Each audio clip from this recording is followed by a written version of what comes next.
Welcome! I'm Katie Peer for PMV In Depth. In this series, we explore Pickering's involvement in the Rebellion of 1837. We travel back and speak with the people who lived those times. Today, we'll be meeting Mr. William Lyon Mackenzie, leader of the Rebellion of 1837. Mr. Mackenzie was born and educated in Scotland. It's very likely he picked up his radical views there, for at that time in Scotland there were a number of political meetings, reform meetings, and uprisings taking place. We also know he spent quite a number of his teenaged hours in the reading room of the local newspaper, a radical paper called the Dundee Advertiser. In 1820, Mackenzie immigrated to Upper Canada at the age of 25, and he quickly established his own newspaper, the Colonial Advocate. Mackenzie quickly became a thorn in the side of the ruling elite, and his newspaper became his strongest weapon.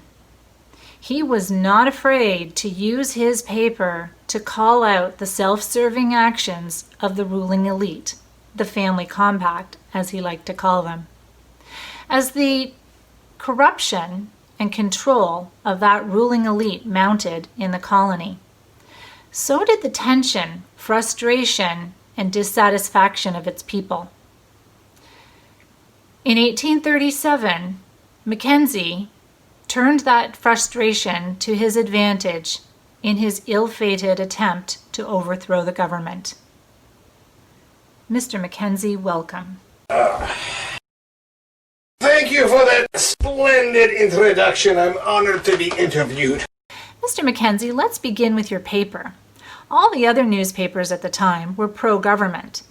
Please tell us why you chose instead to focus on the mistakes the government was making. I believed then, and I believe now, that there can be no free, popular government unless the people are informed. I felt it was almost my duty to inform the people of the actions of the government. That's why I called my paper the Colonial Advocate. I was advocating for the people. 1824 was the year that a reform majority was elected to the Legislative Assembly for the first time in Upper Canadian history. Tell us how that made you and other reformers feel about the future of politics in Upper Canada.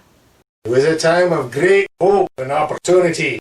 The Lieutenant Governor of the time was a Sir Peregrine Maitland, a man who was very open to reform. And Marshal Spring Bidewell, a bright young lawyer, was elected to be the leader of the Assembly. Under him, the reformers got through quite a number of changes. They convinced the Lieutenant Governor to relax the rules around the clergy. Now, even Baptists, Methodists, even Roman Catholics could sanctify marriages or funerals. That won great favor with the people. The Assembly pressured for greater control over the colony's revenues, you see. The Lieutenant Governor and the Executive Council mostly benefited from the taxes collected from the people, and the people had no say. They also pressured for more control over the post office, you see. Postmasters are plum appointments that pad the pockets of men like William Allen, the postmaster of Home District. Imprisonment for debt was also abolished with a terrible way of treating someone who's just under a little bit of financial hardship.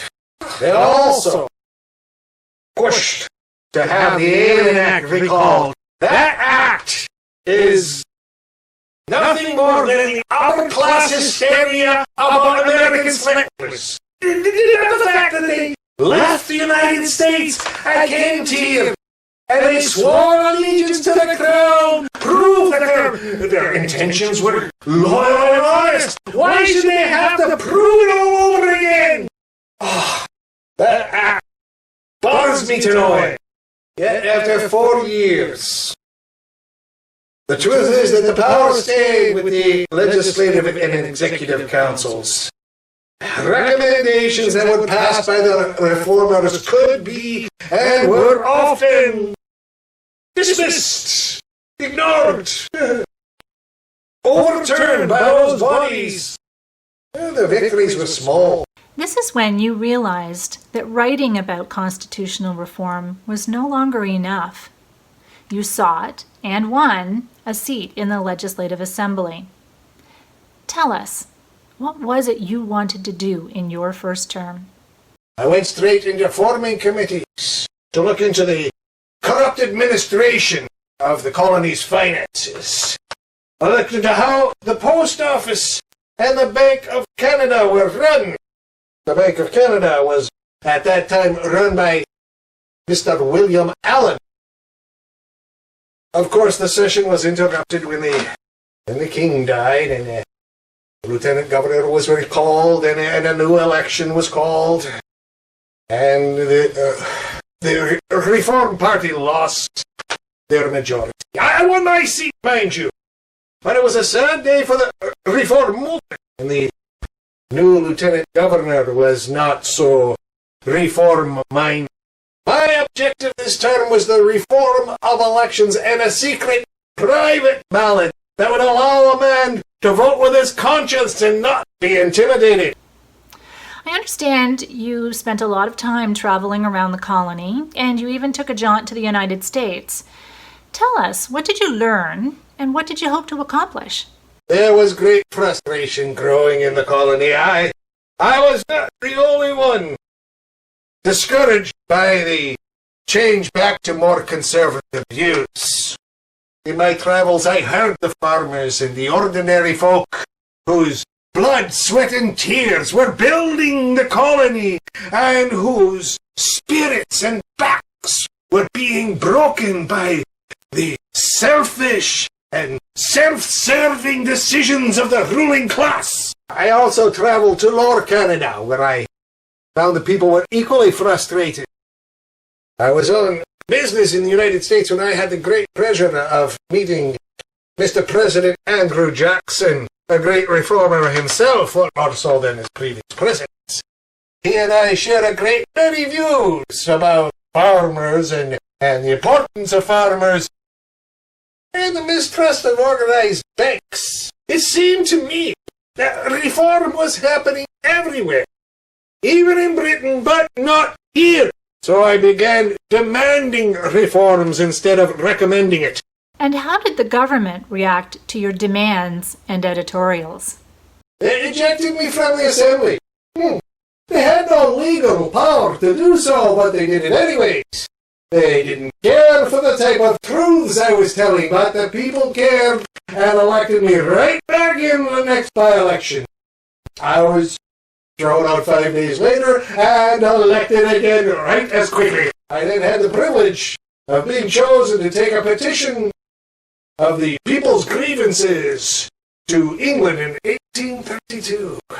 I had a private meeting with the Colonial Secretary, Lord Goderich. He was so grateful for my views.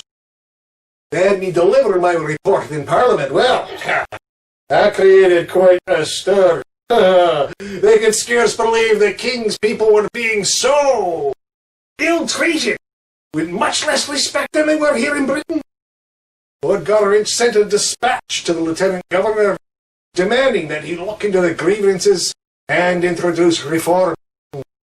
I thought my time in England well spent. I had made great inroads for the reform movement in Upper Canada. So I treated myself to a holiday abroad. Thank you, Mr. Mackenzie. We're going to pause in our interview here with Mr. William Lyon Mackenzie. I'm Katie Peer for PMV In Depth. Thank you for joining us, and I hope you'll tune in for the second half of our interview with Mr. William Lyon Mackenzie, and we'll learn the events of his ill-fated attempt to overthrow the government.